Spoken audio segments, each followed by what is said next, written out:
gold. He could be too far. No, he's kicking. Oh, what a catch! Puts a spicy forehand out in front of Naomi Morcilla. Wu for the win. Team Canada. Darren Wu! Santos with the layout grab. Oh, that fantastic grab. The claws of Chaffer. Canada just became the world champions. Yo, Canada and the rest of the world, how are you doing?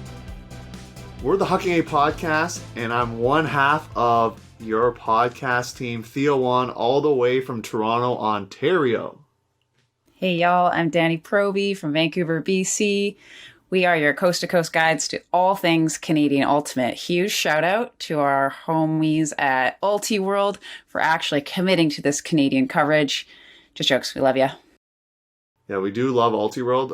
I've been following them for a very long time, so I do appreciate that they gave us this opportunity to talk about Canadian stuff. So if you're looking for team interviews, community spotlights, we're also going to be doing something really cool, which is digging into the origin stories of teams.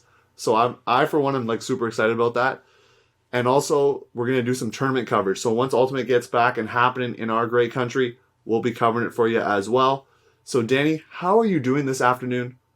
And can you tell us, the many, many viewers and listeners at home or wherever they are, what the first two episodes are going to be about?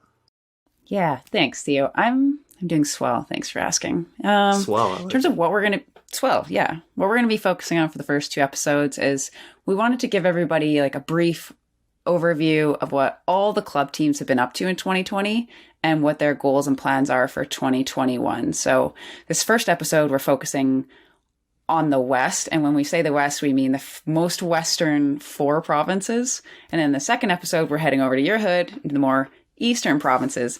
Us Vancouverites call where you're from East Canada, but that is don't do that true. for Toronto. Toronto is definitely not East Coast to those in Halifax. I've made that mistake before, and it's not a good thing. So we're like kind of Central East, I guess, but not like East Coast, you know? Okay, so more East than West in the second episode. So I'm super excited to show everybody what everyone's been up to, and it's really nice outside. It's sunny in Vancouver, so I'm feeling good. Gonna go play some disc golf later. Have you been playing much disc golf in Toronto? I know you're kind of like in a lockdown, right? So you can't even leave the house. Yeah, we don't want to spoil the parade here for those out in the West or East Coast, as we just established. But yes, there's no outdoor activity in terms of disc golfing. You can't be doing that, so that's going to be till early June, so we'll see what happens. But Danie, like every other Ultimate player probably in the universe right now, I've taken up some disc golf and spent a lot of that money on those collector discs or just like stocking up. So now with not being able to play, I think I'll be able to save a little bit of money as well. So that's kind of helpful. And talking about disc golf and how you got into it, can you tell the audience how you got into Ultimate there? Your quote-unquote Ultimate origin story right now. I'm so honored. So for me, I started quite late. Like I think I was 20 or 21 when I started playing. I was doing intramurals at the University of Victoria, and somebody was there and she was like, oh, shout out to Alex Harnett. She was like, hey, you should come play for our team. And I was like, oh yeah, cool. No problem. And then I got home and I called my mom. I'm like, Mom, oh my God, you'll never guess what happened. I get to play on a team again. I was so excited. So went to practice. It was super fun. Played for UVic for 4 years. Captain for 4 years, played for 5 years. I ended up playing Traffic in Vancouver. I played Sky Sharks. I played Shippos. I've played on lots of teams, which you'll hear about later, including Team Canada Mixed Masters for 2021. And yeah, that's it. You've played on some great teams too, right there. Theo, when did you start playing? Yeah, I'm not going to lie here. Your accomplishments are going to completely destroy mine. So first of all, I started playing Ultimate in high school, started in grade 10. And then I got cut in grade 11, you know, sad times, sad face. And then I played with some Ultimate Legends, though. So big shout out right now. Hopefully you're watching the podcast, these two. But Liam Bradford, who ended up playing for Western University, but also the Toronto Rush. And then Thompson McKnight, who you might be hearing from later on this episode. So a big shout out to him as well. He's played for GOAT, Team Canada, Toronto Rush, all that good stuff. So it's cool to be able to play with those people in my high school days. And then for club, I played a little bit in Toronto. And then I eventually lived out in Guelph, Ontario. And so I played for a team out of a city near there in Kitchener and played there for 4 years and captained for 2. So I was able to do that, which was really cool and something I'm kind of sad that we can't do now, obviously. But, you know, life goes on, right? So in terms of getting into Ultimate, I'm not sure how big of an Ultimate nerd you are, Danie. But for me, it was started in around 2012. So I found out about Ultiworld. I found out about Next Gen. And, like, it just blew my mind. I was like, I can actually follow this at, like, a pretty high level in terms of just seeing all these different club teams and big name players. And so that's what I started to do, and it's kind of been an obsession ever since. So that's, for me, that's kind of what got me into it. But for you, Danie, I know you're the more, we'll say, the famous one of the two here, of the co-hosts. So you are the famous one right now, and you run an organization called Elevate Ultimate. So can you talk a quick little blurb about it? Yeah, I gotta shorten this. I could talk about it for days. So it's literally we my don't have days world. on the podcast, so I know. Well, it started in 2016. I used to be a physical education teacher, and I left teaching. It was pretty fun, but I like what I'm doing now quite a bit better. And so we started, myself and Ari Niddickman co-founded Elevate Ultimate / Disc Golf in 2016, and we've grown so much every year. We teach ultimate frisbee and disc golf lessons to kids aged 6 to 21. We are in 3 cities now. So we are in Victoria and Ottawa, started this year, and mostly in Vancouver. So we have like 60 plus coaches. We have 9 people on our management team. We have thousands and thousands of kids doing our programs every year. It's pretty great. So if you haven't heard about it, you should check it out. Subtle plug. Aren't you called like the company, the small ultimate company that no one knows about or something? Isn't that like a thing? Yes. It's a famous quote by Charlie, and he said that Elevate Ultimate is the biggest ultimate business you've never heard of, and I was very proud of that. Like, I'm cool that nobody's heard of us in the States and in a lot of places in the world. So it was a good shout out. Thanks, Charlie. And so maybe world takeover is what you're saying.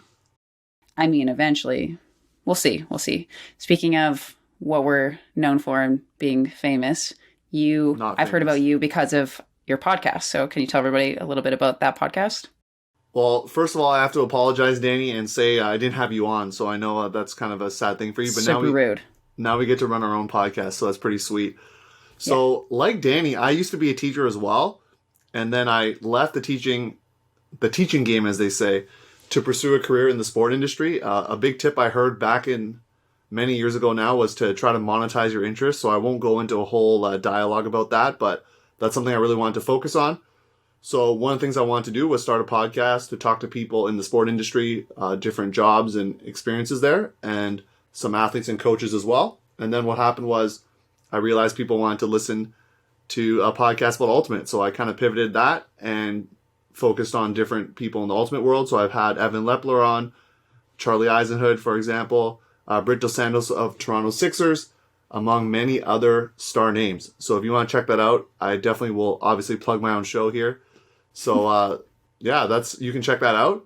And speaking of podcasts, we're going to jump into ours right now and jump into our first segment, which you'll be expecting from now on. And that's going to be our news. So Danie, why don't we start off with some news about Canadian Ultimate? We now have breaking news.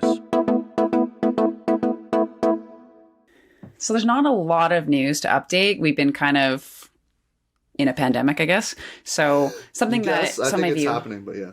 I know it's definitely happening. But something that we do know is that CUCs for juniors, for example, has been canceled. And it hurts me. It hurts me for those juniors. You're a juniors coach, so it definitely should hurt you, I feel like. It hurts. It's 2 years in a row for them. So we'll talk about this later in a different episode about juniors, but they're calling them the lost generation, and it's totally true.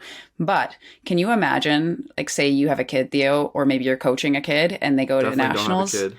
You don't? That's fine. And they get COVID, for example, and then they have to stay in quarantine for 2 weeks, potentially. They can't get home because they'd have to fly. Like, a chaperone has to stay with them. Like, logistically, in a different city too. Totally that would be like a whole other nightmare because the juniors and expensive. Very different. So I totally get it. CUCs for adults, as far as we know right now, is tentative. We don't really know if it's going to be happening or exactly when it's going to be happening. So hopefully some sort of competitive ultimate can happen for adults this summer. I know locally juniors are going to be doing some things within their regions. That's kind of our updates so far on Club Ultimate this summer. What's going on in the professional world of Canadian Ultimate?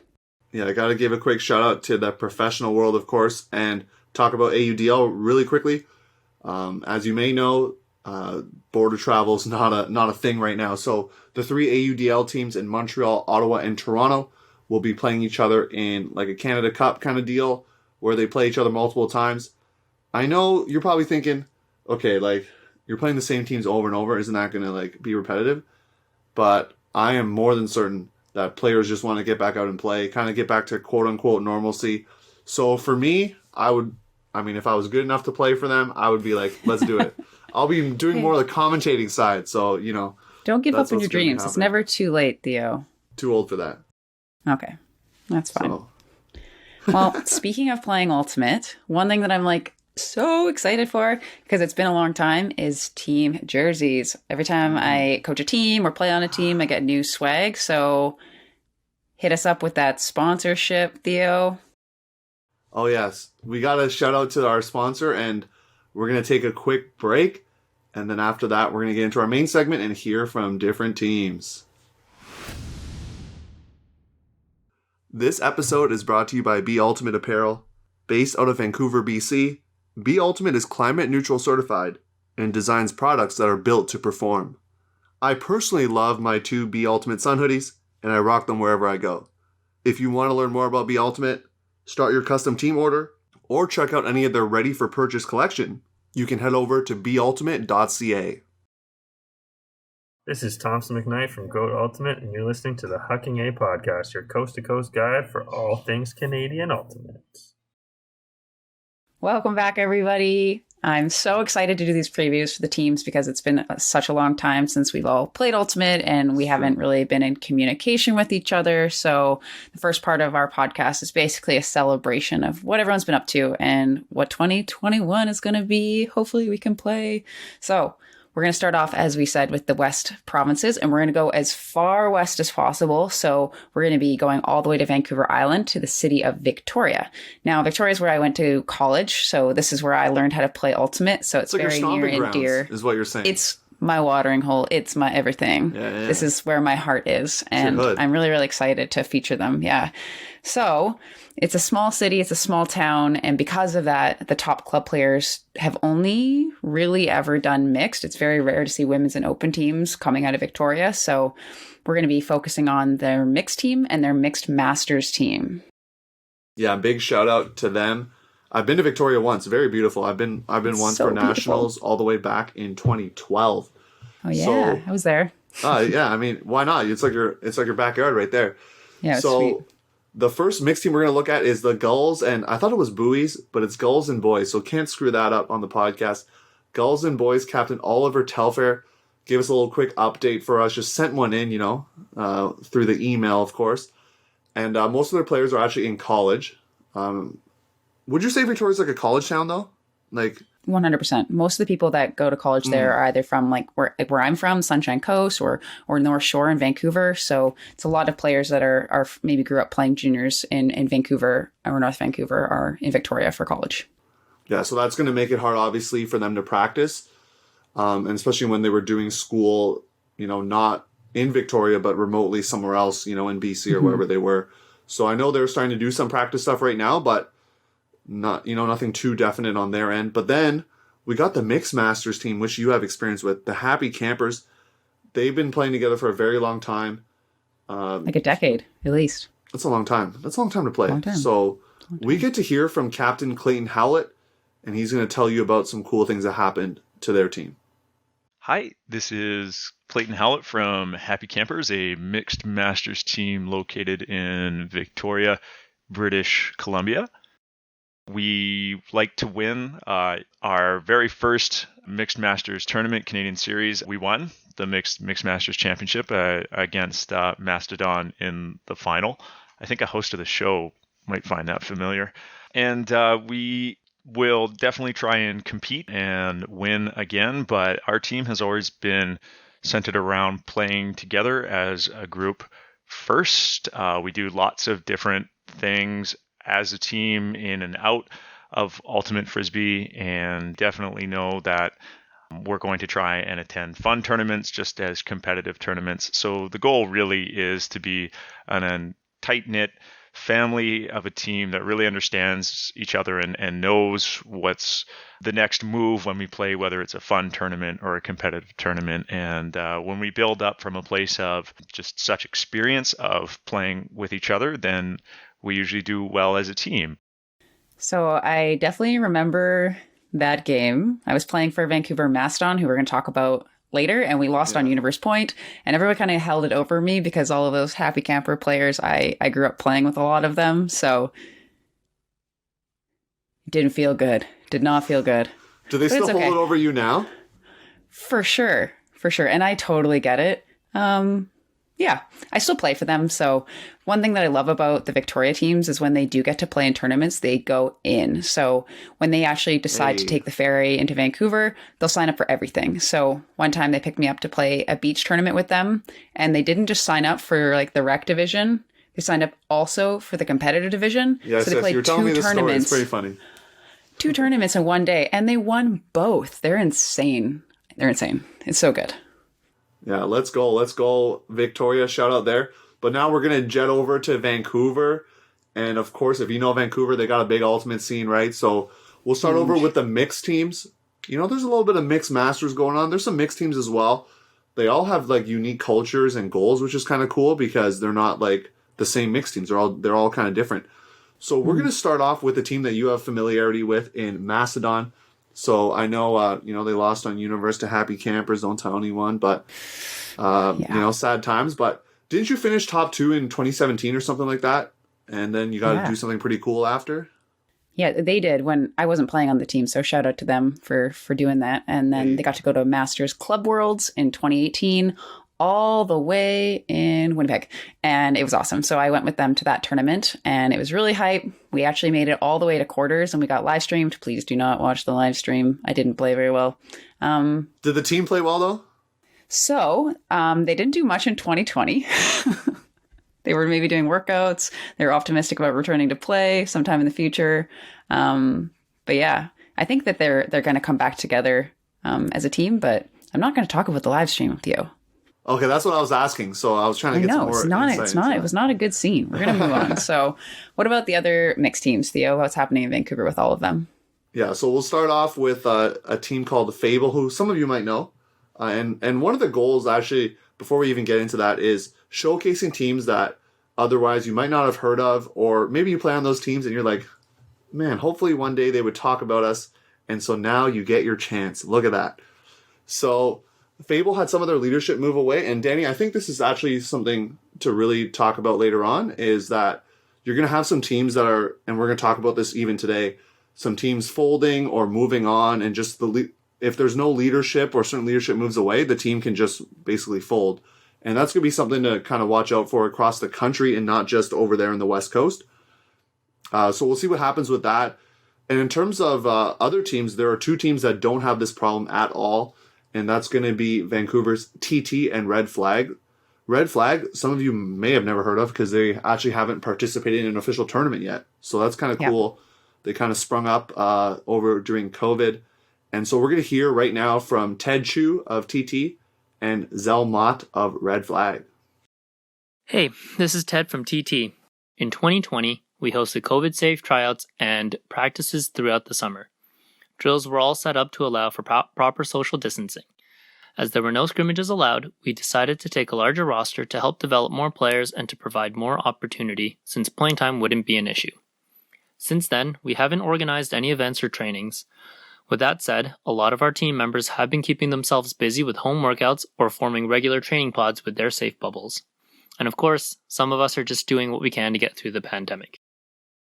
Hi, I'm one of the captains of Red Flag. My name is Zell. Red Flag was born from a group of friends coming together to compete recreationally in the community, also known as VUL. After many years of competing together casually, and from our team chemistry we have built throughout the years, we always had a vision and saw the potential that we could have by creating a elite mixed team in Vancouver, and that's pretty much how Red Flag was made, we just felt like it was time to like give this idea a try, and we were all in this point in our ultimate career where we wanted a break to kind of like try it out. It's unfortunate that our season had to be modified because of COVID, where we couldn't compete at tournaments, but I thought our level of practices were great and the team atmosphere was always positive. Overall, I thought our season COVID edition was a success. We had lots of good times and laughs. I thought we had really good social opportunities to build team culture, and the level of physio was always intense. We have a great core of experienced players, but also a great group of young talent that want to learn, and we can grow them into role players and eventually leaders on the field. So I was actually able to practice with both these teams this summer. And I know it's kind of like a running joke potentially now that I've literally played for all these teams. But I'm just so you know. I know, that's fine. That's totally fair. It's going to be. So I was lucky enough to get to practice with TT over the summer, and they were doing a lot of really great COVID safe practices, and they took lots of people on their team to keep people developing over the time. And then for the fall, I ended up joining Red Flags practices. And that's when we started being able to scrimmage. So every single practice was basically scrimmaging the entire time. And it was really fun. And it's a lot of like really awesome juniors. Like a lot of them play Team Canada. It's a really fun team. So I'm excited to see what both these teams can do in 2021, if it's possible, and definitely in 2022 for sure. And Danie, you know what you just said there, like, I know at least the team that I captained or like other teams I've been on, like everyone just wants to scrimmage. So you were just living out the dream right now. I know it's obviously during COVID, but you were living the dream of literally just getting to the field. You do warm up, you do your 45s, maybe you do something else, and then huck drill, and then boom, you're scrimmaging. And like that's the dream for most ultimate players. I'm just saying. Shout out to Red Flag for letting me join them for that fun adventure. It was so fun. It was so great. Anyways. Moving away from mixed, Theo, do you have an update on what was happening in the open division in Vancouver?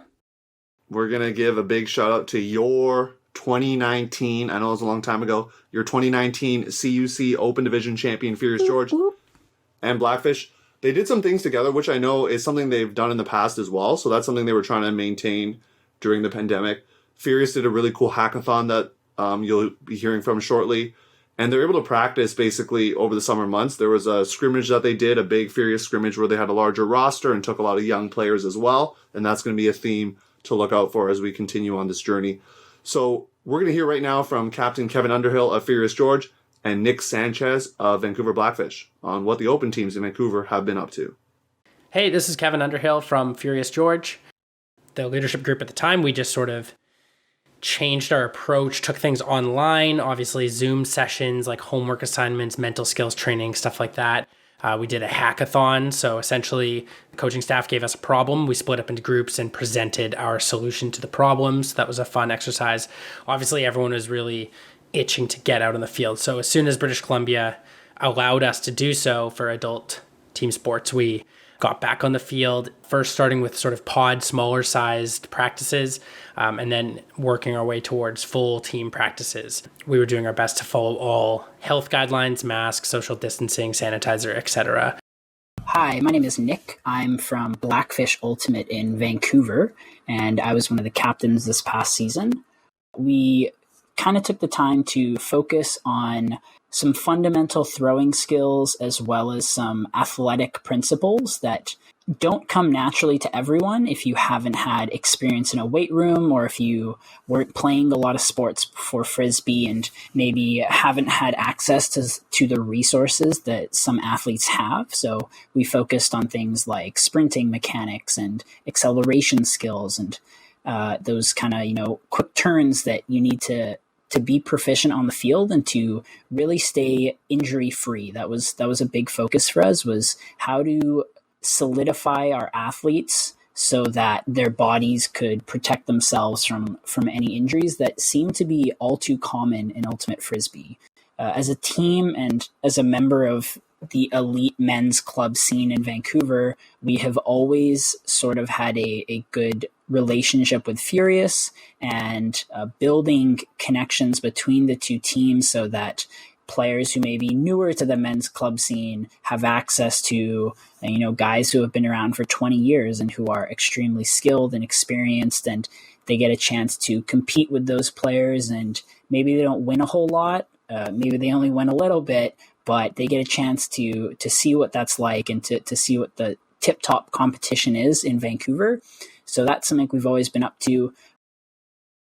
I really like how Furious and Blackfish have kind of joined forces over the last couple of years. I think it's making the culture of men's ultimate in Vancouver really, really strong. I think it's neat, and something that we're going to be trying to do more on the women's side of Vancouver as well. Speaking of which, Sneaky House Hippos, which was a great team for a few years. Yeah, the Shippos. So folded. Didn't really practice much last year, and there's nothing happening this year. So unfortunately, the Sneaky House Hippos, as we know them, are not happening. Maybe they'll pop up again in the future. Jury's out. But they are sneaky, for now, so they're sneaky. They could come out of nowhere. So for now, I'm going to be coaching kind of more of a developmental team. It's pseudo traffic feeder team focusing on the 18 to 23-year-olds, making sure everybody's getting outside and throwing and keeping fit, and making sure that if they want to play competitive ultimate in 2022, they're going to be good to go. So is there a team name? Can you release the team name or no? No, the team is going to name itself. It's a democracy. So stay tuned. It's going to, maybe we'll do a whole episode on this really exciting team. The traffic, on the other hand, has been really, really, really busy. So they've been doing a lot of really great stuff with their time off. That's been really inspirational, actually. So let's take a little look. Hi, this is Daisy from Traffic Ultimate. In 2020, we also took the time as a team to educate ourselves about racial awareness and being anti-racist. We held 8 education sessions amongst our team members, where 2 to 3 team members presented and led discussions on topics such as systemic racism, segregation, racism in Canada, environmental racism, and implicit bias. It was super valuable to be vulnerable to what we didn't know and to share experiences amongst ourselves and to be open to learning and unlearning. We ended with a fundraiser for CUC, which stands for Contributing to the Lives of Inner City Kids. CUC is a Vancouver nonprofit organization that raises money to make programs possible for inner city kids. We invited Chief Laura Muscle Savage, a 4-time Ultimate World Champion with Team Canada, and Chief of her Squaw First Nation to have a conversation around truth, reconciliation, and sport.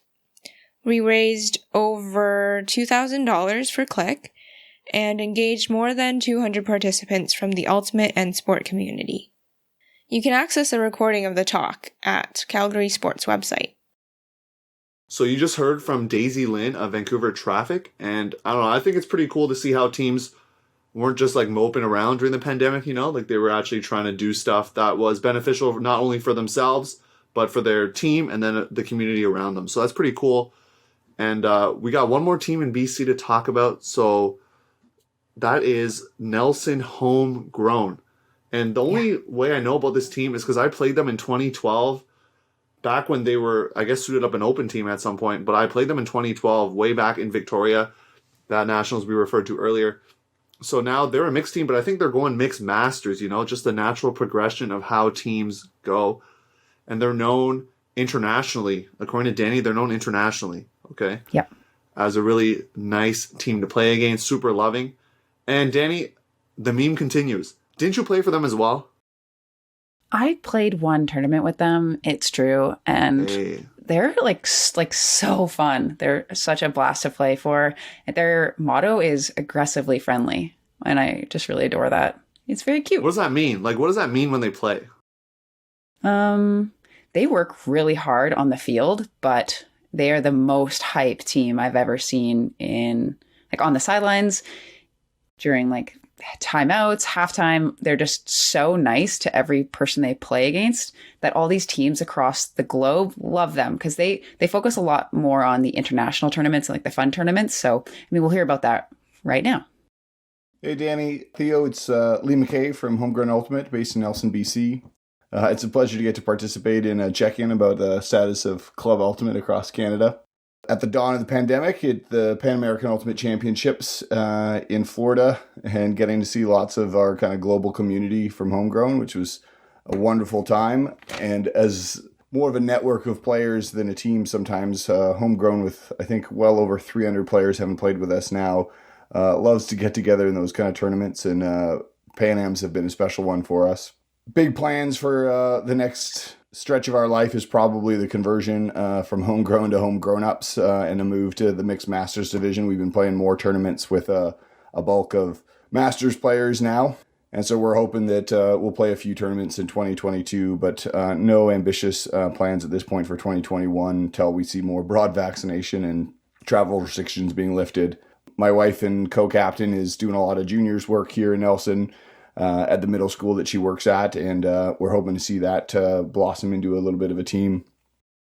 That was Lee McKay. He's an awesome, awesome guy. So we're going to move out of BC finally. I know that's a lot of teams, but we're going to be moving east into Alberta. So Theo, what is the scoop in Edmonton? So I'm going to make my allegiances very known here, and I'm not ashamed of it at all. And that is, this is the best team name in all of Canada, and there's no debate in my opinion, and that is the Alberta Flatball Club. Best name ever. I know a lot of my friends do not like just flatball in the name, but I'm all about it. So for me, this is the team name to watch out for in all of Canada. And so they did some cool stuff with their women's team as well in Edmonton. So we're going to hear that. We're going to hear about that from Dave Hochhalter and Sarah Norton about the cool partnership between the two clubs. Hi, this is Dave Hochhalter for Alberta Flatball Club. We're based out of Edmonton, Alberta.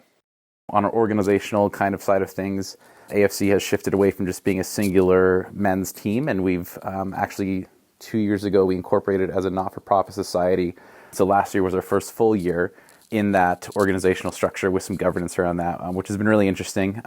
We've been focusing on kind of better supporting the competitive players and teams here in Edmonton and Alberta, and trying to kind of free up some of the capacity for the local recreational organizations to spend more time and more focus on growing the foundation of the sport. Last year was also supposed to be the first year that we had kind of multiple divisions represented by multiple teams under one AFC banner. Included in that was going to be a name change for the men's team to kind of really separate and show that Alberta Flatball Club is supporting more than just competitive men's ultimate. We were trying to get the mixed team from Edmonton under the banner.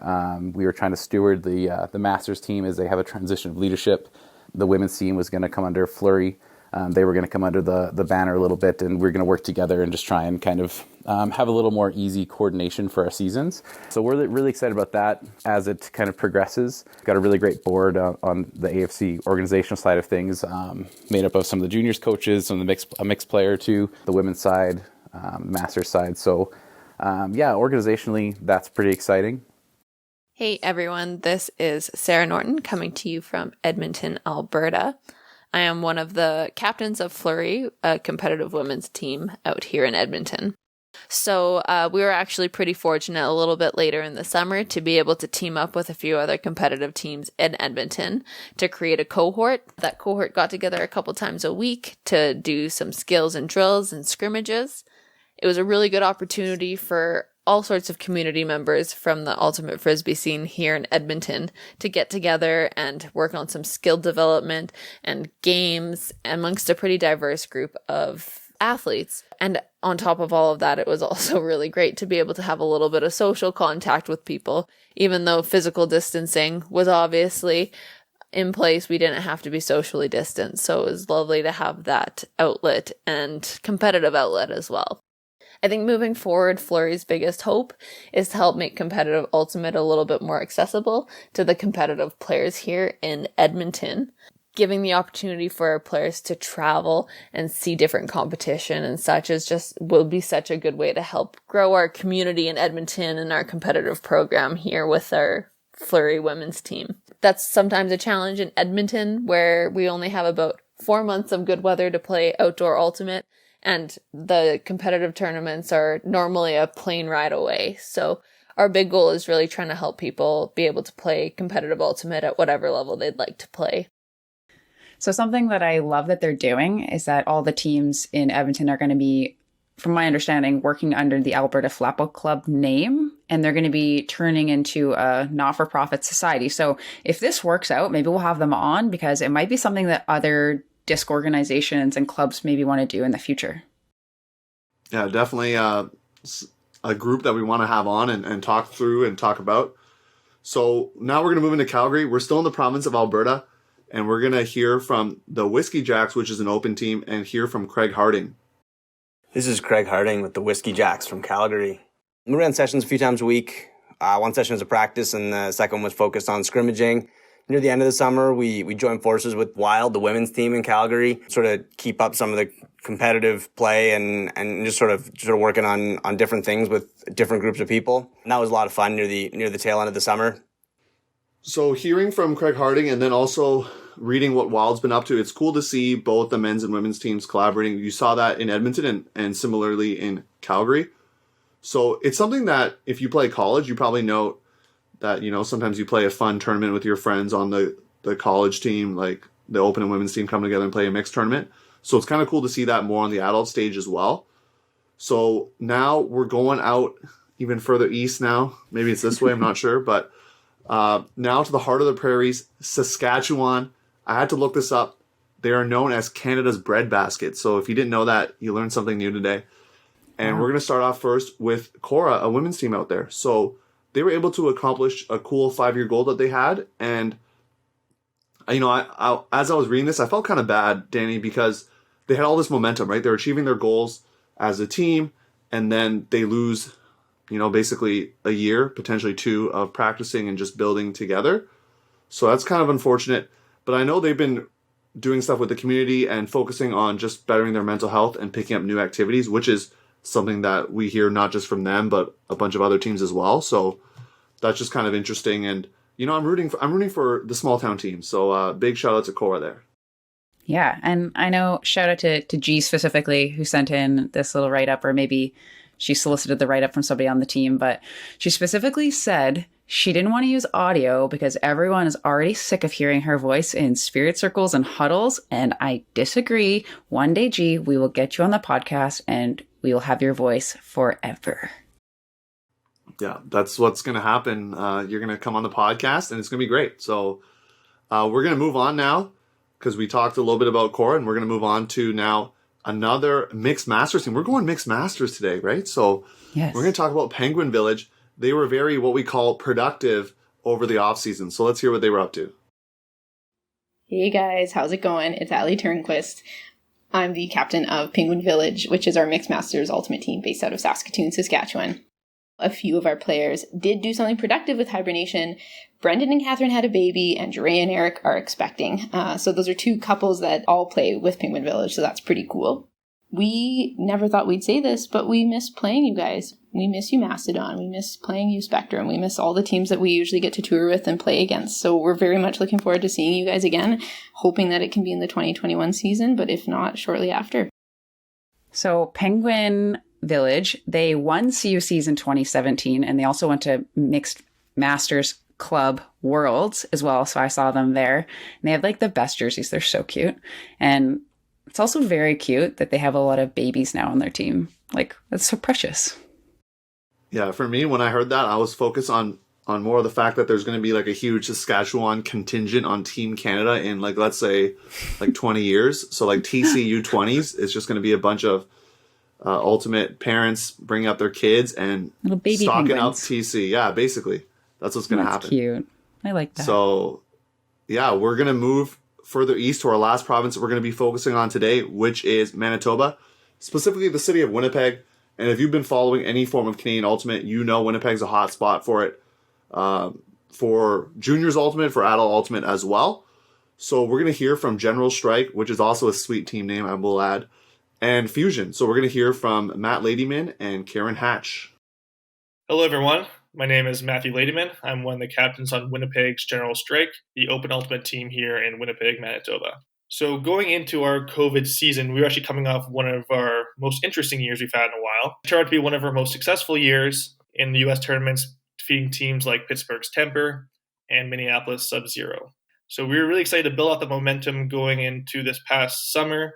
We actually had hired coaches for the first time in a long time, had everything right on track, and then obviously COVID shut everything down, unfortunately. We're still very hopeful that adult CUC could happen. We saw that they canceled the junior nationals, but there's still hope that an adult division can still happen.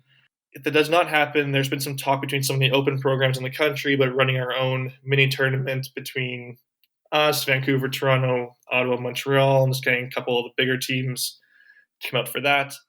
And then our eventual hope is that the border can open up later in September so we can compete in the U.S. Fall Series to compete for their national championships down there. And yes, our eventual goals this season, we shifted our focus a bit to the U.S. in the past years because obviously travel from Winnipeg anywhere is not ideal. So the short drive to the States has been our new option. So nationals in the U.S. in Fall Series will be our eventual goal. And we've competed very well with teams like Sub-Zero down the States. So we're hoping to have it open up again. Hey everyone, this is Karen Hatch from Winnipeg's Fusion Ultimate team. By July, we were able to return to play. We were able to actually play our sport with some regulations and guidelines, but that didn't stop us from coming out right away, and everyone was eager to get back on the field. We ran a women's league once a week where we ran 5-on-5 Ultimate, and we had players coming from our old Fusion, like people who haven't played in a while and who just finished having babies, as well as young players who were up and coming into the women's program. Having that women's league really allowed us to make connections through all of the different generations of women's ultimate and keep up the competitiveness, which we all really, really missed. So Theo, I find it really interesting that Winnipeg General Strike specifically is going to be focusing more on the USA series. And I don't know why that struck me so much, because they should be. Like, it's geographically, it makes more sense for them to be going into the States than it is to be playing the next province or two over. There's just not enough Going teams. to Ontario. Yeah, exactly. It's like super, super far. And another thing that really caught my attention is that, and we didn't play it in the audio clip, but Fusion in their off season, they were like making cards for people during the pandemic. They were just doing a bunch of really cute things, and they were really focusing on building up their juniors and the community. And I love this about all of these teams. Like, not as much in Vancouver. There's such a hotbed of juniors ultimate, but in places that are maybe smaller ultimate communities, people have really been focusing on community. And I love that. Yeah, you love to see it, as the kids say these days. And I think a big part of that is because, as the pandemic has probably shown us, a bunch of these players are going to be retiring. They found other hobbies or whatever that looks like. And so you're going to need to infuse the team with some new blood. So focusing on the juniors is important, especially because we talked about the lost generation. So now maybe they don't get to play juniors, but hey, they get to practice with General Strike or Fusion, and they get to continue that pipeline going. And that's super important. It's such a good opportunity for them. I can't even imagine like being a 17-year-old player getting to play with people that I probably looked up to for so long. Anyway, I think it's awesome. A little scared, and that's good for you. It's good for growth. But most teams have really, I think they've done a good job of finding new hobbies during the pandemic. As we mentioned earlier, like everybody is playing disc golf, including us. People in the audio clips were also mentioning that they're doing like paddleboarding and rock climbing, and they're doing Zumba classes and Tabata online. And I think it's really awesome. But I just hope that all of these people, when we're allowed to play Ultimate, that they remember that they love it. Speaking of memories, can you let everyone know what our final segment of our episode is? So, Danie, we have our first edition of our Beaver Tales segment. Beaver Tales are stories submitted by our listeners from all across Canada. They can include a fun memory or a cool story about something that happened in Ultimate. So, it's pretty exciting. And now we're going to introduce the Beaver Tales theme song. All beavers unite. Welcome to our Beaver Tales segment. This Beaver Tales segment is sponsored by Be Ultimate. With their gear, you'll be better than ever. And we have James Gough here today from Durham, Ontario. Congrats to him. You're going to get an awesome pair of Huckin Eh, B, and Duro socks sent right to your door there in Durham. So, James, how you doing out there? Oh, I'm doing pretty good. With the news of those socks coming through, I'm doing a heck of a lot better, that's for sure. Yeah, that's good to hear. So, James, why don't you tell us your Beaver Tales story there? Well, long-time listener, first-time caller into Beaver Tales, so hopefully I can live up to the hype. But anyways, this story occurs at No Borders 2018. It was the first year of my open club team Hounds existence. Obviously, we're the underdogs, a little bit of a ragtag group from the Durham region. Originally, we were seated outside the top 8. We moved into that top 8 last minute, so that meant that we were playing against some tougher opposition. In the pool play, we won all 3 of our games against GT, Manic, and Sherbrooke to move on to the quarterfinals. In that quarterfinal matchup, we beat Regiment the next day.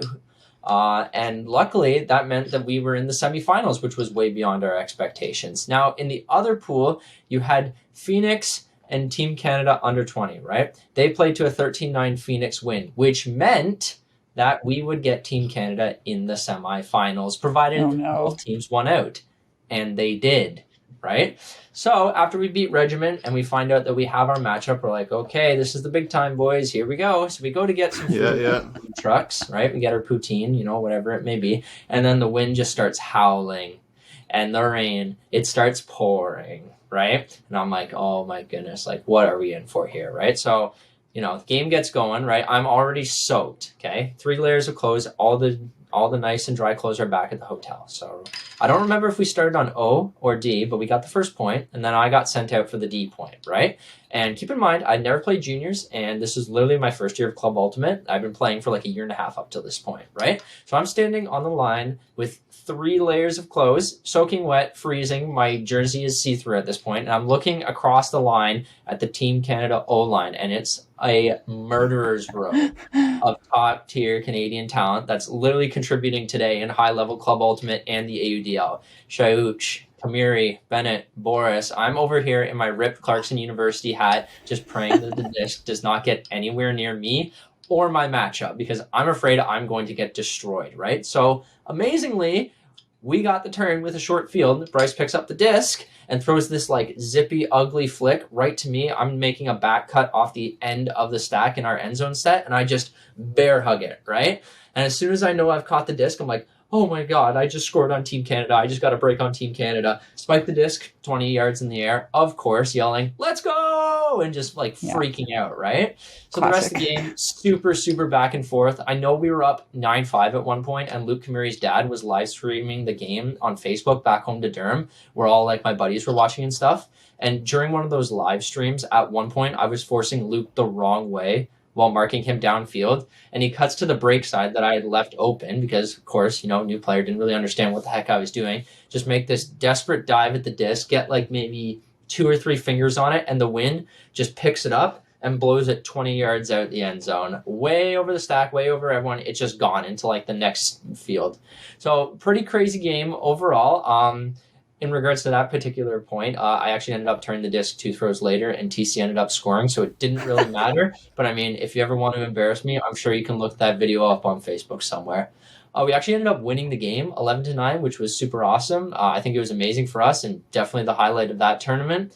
We went out and got killed by Phoenix in the final, but like really didn't matter in a way because of the emotional high we got off that game against Team Canada. It was just a super amazing experience, especially for someone who like didn't have very much club experience up to that point, like myself. Amazing to be able to like go out against those like top tier talented players and still be able to compete, right? Especially with just like a group of my buddies, with it being like the first year of Hound, if that makes sense, right? That sounds so epic. It was so cool to be able to do that. That's probably one of the highlights of like my Club Ultimate career so far, if you could call it that. It's pretty much the peak. Okay, I have a question for you, Jimmer. How often do you eat poutine and then go out in a semifinal game? Because I feel like I couldn't handle that. At whatever tournament there's food trucks, it generally occurs, Yeah, no. No Borders is big on the poutine, right? And I think they have Thai food sometimes too. So every year, whenever Nobo occurs next, I know that's what my like pregame meal is. Clearly, it just needs to become a tradition. I mean, it works, so like, why screw it up now? I guess so. Yeah, beating U20 is not a simple task. Those are, as you said, like all the top players moving forward into adult clubs. So congrats for that. That is definitely an epic win. Yeah, for sure. It was, like I said, it was like the peak of our tournament, 100%. And I haven't forgotten it, 3 years later? So, I mean, yeah, it was cool. Wow. Yeah, thank you so much for sharing with us. I know, like, for Theo, this seems like it brought home a lot of, like, hometown memories, or there's some names in there I could see he was getting, like, extra hype for. So I'm sure you love that story, For Theo. sure. Yeah, because I've played No Borders many a time, so yeah, good times. Yeah, I've only heard from the U20 side. They came home and they're like, we lost to this random team from Durham. So it's good to hear your perspective. Yeah, and they didn't. Yeah. So now you know who did it. Either, Yeah. Yeah. It's James's fault. All right. Well, thank you so much for coming on and sharing your story with us. If any of you listening or watching would like to be featured, you could also submit a story. You can find it online on Instagram. It's in our links in our bio. It's going to be on our Facebook page, and it's going to be on Twitter as well. If you enter a story and we choose to put yours and feature it on the show, you will also be entered to win either something awesome from VC or BE, just like our friend Jimmer here. So enter in a story and you'll be featured on the pod. Thanks again. Oh, Beaver party tonight.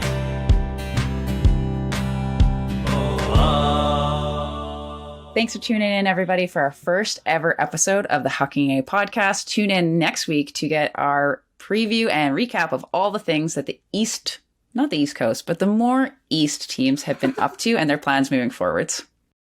Yeah, that sounds great. Thank you for joining us. We do really appreciate it. And we would love for you to, as the kids these days say, sauce a follow on Instagram at Hucking_A, or follow us on Twitter, Hucking_A, and Huckin Eh Podcast on Facebook.